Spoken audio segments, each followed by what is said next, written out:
को भगवान बहुत प्रेम करते थे, अपनी बहन मानते थे।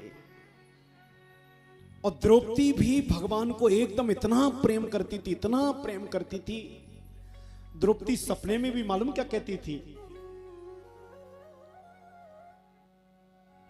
ख्वाहिश मेरी है भगवन, मैं अपनी कहानी सुनाती रहूं,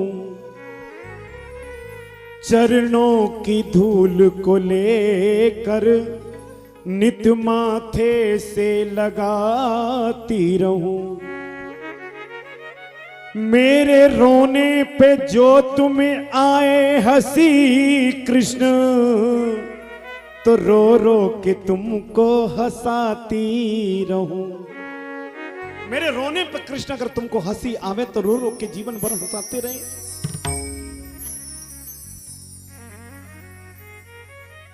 द्रौपदी जिस समय पहुंची है द्वारिका,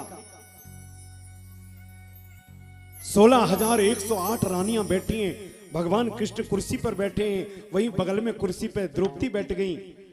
कन्हैया बोले देखो देवियों, ये द्रौपदी है ना, सबसे ज्यादा प्रेम हमको करती है। और रुक्मिणी जी कहने लगी प्रेम कर करके मर गए हम, और नाम बोल रहे हो कि ये प्रेम ज्यादा करती। सत्यभामा कहने लगे लो आलू के पराठे हमने खिलाए और प्रेम उनको जता रहे। इतने में बातों बातों में भगवान कृष्ण ने अंगुली पर चक्र निकाला और ऐसे घुमाने लगे। चक्र फिसला और फिसल करके भगवान की थोड़ी सी अंगुली काट करके नीचे गिर पड़ा। 16,108 खड़ी हो गई। किसी ने कहा पानी लाओ, किसी ने कहा डिटॉल लाओ, किसी ने कहा पट्टी लाओ, किसी ने कहा कुछ नहीं बोरो प्लस लाओ। सारी देवियां जहां तहां दौड़ने लगी। भगवान कृष्ण ने द्रौपदी से कहा द्रौपदी तुम, द्रौपदी बोली पहली बार चक्र चला रहे हो क्या?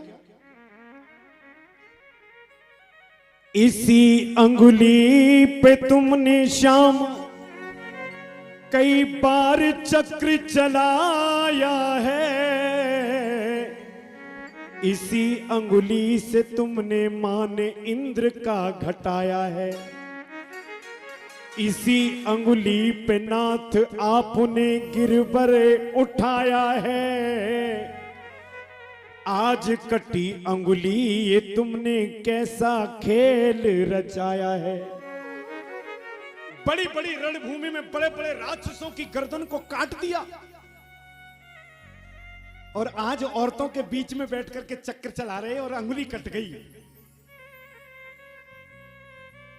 कन्हैया बोले क्या करें, कट गई तो अब रक्त तो निकल रहा है ना।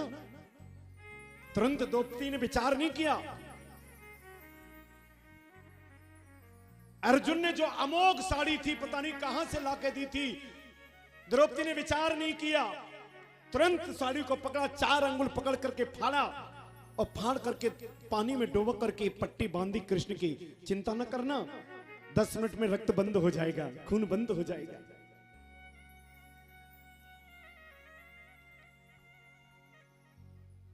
एकदम कन्हैया ने हाथ पकड़ लिया। द्रौपदी तुमने इतनी महंगी अर्जुन की दी हुई साड़ी को फाड़ दिया मेरी अंगुली के लिए, जिस साड़ी को देख कर के इंद्र ललचाता था, इतनी महंगी साड़ी को फाड़ करके मेरी अंगुली पे बांध दिया। एक बात कहूं, द्रौपदी के नेत्रों से झरझर अश्रु गिर पड़े। कन्हैया आपसे ज्यादा कीमती मेरी साड़ी है क्या? कि प्यारे भाई घनश्याम आवे जो तुम्हारे काम, मैं नसें भी चीर दूंगी ये तो रेशम के तागे हैं। अरे भैया एक बार तुम्हारे ऊपर कोई आ जावे, मैं शरीर के एक एक कतरे को निकाल करके आपको अर्पण कर दूं। प्यारे भाई घनश्याम आवे जो तुम्हारे काम, मैं नसें भी फाड़ दूंगी ये तो रेशम के तागे हैं। पे हैं अभागे जो आए न आगे, और भागे उनके जागे जो कटी अंगुली पे लागे हैं। ये हैं पुराने इन्हें दुर्लभ क्या माने, पति और पत्नी के प्रेम रस पागे हैं।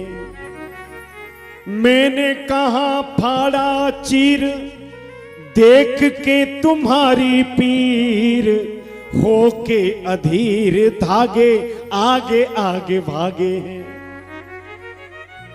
मैंने नहीं फाड़ा, वो खुद कह रहे थे मुझे ले आओ। कन्हैया खड़े हो गए, द्रौपदी के नेत्रों से अश्रुओं को पोंछा अपने पीतांबर से, और मालूम क्या कहा, मन मेरा रिझाया है द्रौपदी आज प्यार से, जब चाहे खींच लेना इन्हीं चार तार से, होगी धर्म की दुनिया इन्हीं चार तागों से, मैं लाखों साड़ी बना डालूंगा इन्हीं चार तागों से। और द्रौपदी को भगवान ने सीने से लगा लिया। और आपको मालूम है उनके जीवन में ऐसा समय भी आया था जब साड़ी खिंचने लगी तो द्रौपदी रोक करके कहने लगी, दुख हरो द्वारिकानाथ